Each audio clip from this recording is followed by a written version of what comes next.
Once upon a time, a man approached Gautam Buddha seeking guidance on how to control his emotions.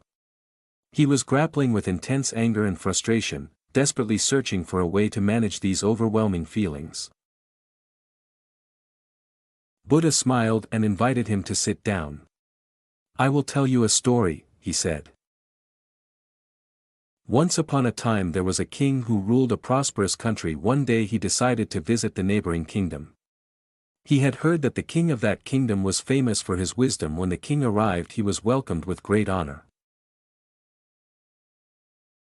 The king of the neighboring kingdom had prepared a grand feast in his honor. During the feast, the king noticed a fly in his soup. He was disgusted and ordered his servant to bring him another bowl of soup. The king of the neighboring kingdom saw this and said, "Your Majesty, please do not be angry, it was just a small fly, it does not matter." The king replied, "I cannot tolerate such things, even a small fly can ruin my mood." The king of the neighboring kingdom smiled and said, "Your Majesty, allow me to give you a piece of advice. It is not the fly that ruined your mood but your reaction to it. You have the power to control your emotions. Do not let them control you." The king realized the wisdom in these words and returned to his kingdom. From that day onwards he started practicing the art of not reacting to situations that would previously trigger his emotions. He found that he was able to maintain his composure in challenging situations and was able to make better decisions. The power of not reacting is an important lesson for all of us. We often react to situations without thinking, and this can lead to negative consequences. Reacting to situations with anger and frustration can damage our relationships with others and hinder our ability to make clear-headed decisions. However, it is important to understand that not reacting does not mean that we should suppress our emotions. Emotions are a natural part of our human experience and it is important to acknowledge them. Instead of reacting impulsively, we should take the time to process our emotions and respond in a thoughtful manner. In another part of the world, there lived a young man named Michael. He was a very emotional person and he often reacted impulsively to situations that upset him. He would get angry and say hurtful things which would lead to arguments and hurt feelings. One day Michael decided to take control of his emotions. He knew that his impulsive reactions were causing more harm than good and he wanted to change. He started practicing mindfulness and meditation, which helped him become more aware of his thoughts and emotions.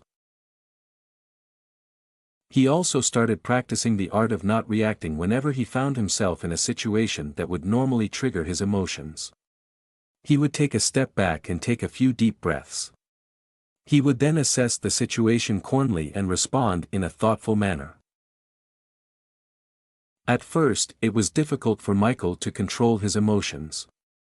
He would still get angry and frustrated, but he would take a step back and not react impulsively. As he continued to practice, he found that it became easier to control his emotions. Michael also noticed that his relationships with others improved. He was no longer getting into arguments and hurting people's feelings. Instead, he was able to communicate in a calm and thoughtful manner, which helped him build stronger relationships. One day Michael's friend came to him for advice. His friend was going through a difficult time and he was feeling very upset. Michael listened to his friend's problems and offered words of comfort and support. His friend thanked him and said, "You always know just what to say, you never get angry or upset." Michael smiled and replied, "It's not that I never feel angry or upset, it's just that I've learned to control my emotions and not let them control me. It's a powerful tool that has helped me improve my relationships and my overall well-being."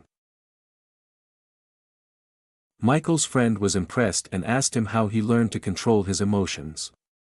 Michael shared his experience with mindfulness and the power of not reacting. He encouraged his friend to try it out for himself and his friend was grateful for the advice. Over time Michael became known for his calm and thoughtful demeanor. He was able to handle difficult situations with ease and people admired him for his strength and resilience. He continued to practice mindfulness and the art of not reacting, and he found that it brought him a sense of inner peace and happiness.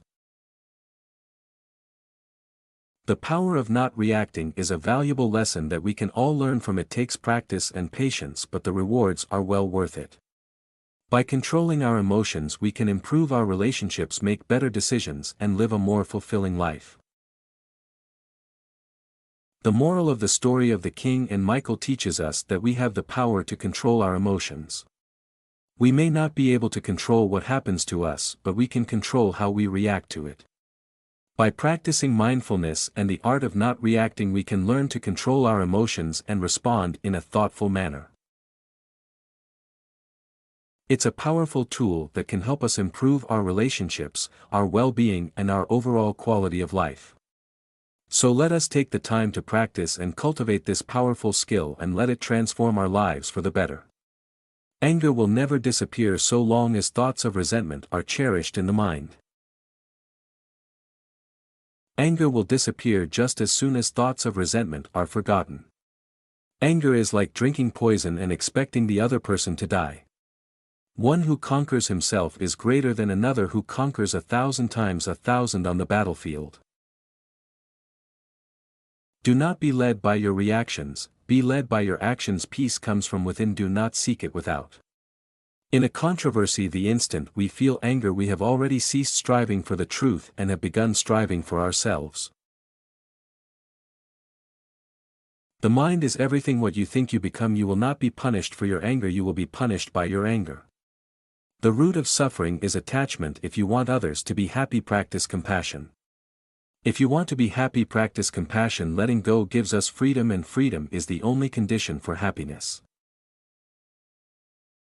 If in our heart we still cling to anything, anger, anxiety, or possessions, we cannot be free. Better than 1,000 hollow words is one word that brings peace. All that we are is the result of what we have thought. Respond, don't react. Respond with reason, not emotion. In the end, only 3 things matter: how much you loved, how gently you lived, and how gracefully you let go of things not meant for you. He who experiences the unity of life sees his own self in all beings and all beings in his own self, and looks on everything with an impartial eye. Happiness never decreases by being shared. We are shaped by our thoughts. We become what we think. Do not dwell in the past, do not dream of the future. Concentrate the mind on the present moment. 3 things cannot be long hidden: the sun, the moon, and the truth. The only way to find true happiness is to let go of your attachment to things and people. The mind is everything. What you think you become. It is a man's own mind, not his enemy or foe, that lures into evil ways. An idea that is developed and put into action is more important than an idea that exists only as an idea. There is no fire like passion, there is no shark like hatred, there is no snare like folly, there is no torrent like greed. What we think we become. All that we are arises with our thoughts. With our thoughts we make the world. If you want to fly, you have to give up what weighs you down. If you want to change the world, change yourself first. Happiness is not something ready-made, it comes from your own actions. The trouble is you think you have time. The mind is like water. When it's turbulent it's difficult to see, when it's calm everything becomes clear. The tone like a sharp knife heals without drawing blood. Do not seek to follow in the footsteps of the wise, seek what they sought. Purity or impurity depends on oneself, no one can purify another. Let us rise up and be thankful, for if we didn't learn a lot today, at least we learned a little, and if we didn't learn a little, at least we didn't get sick, and if we got sick, at least we didn't die. So let us all be thankful. The only real failure in life is not to be true to the best one knows. The past is already gone, the future is not yet here. There's only one moment for you to live. To be idle is a short road to death, and to be diligent is a way of life. Foolish people are idle, wise people are diligent. Hatred does not cease by hatred but only by love. This is the eternal rule. Whatever a monk keeps pursuing with his thinking and pondering, that becomes the inclination of his awareness. Do not dwell in the past, do not dream of the future. Concentrate the mind on the present moment. The mind is everything. What you think you become. Do not look for a century in anyone except yourself. The only way to do great work is to love what you do. If you haven't found it yet, keep looking, don't settle. As with all matters of the heart, you'll know when you find it. The greatest glory in living lies not in their falling but in rising every time we fall. No one saves us but ourselves, no one can and no one may. We ourselves must walk the path foreign. Don't forget to subscribe to our channel, leave a comment below, and share this video with your friends. Thank you for watching.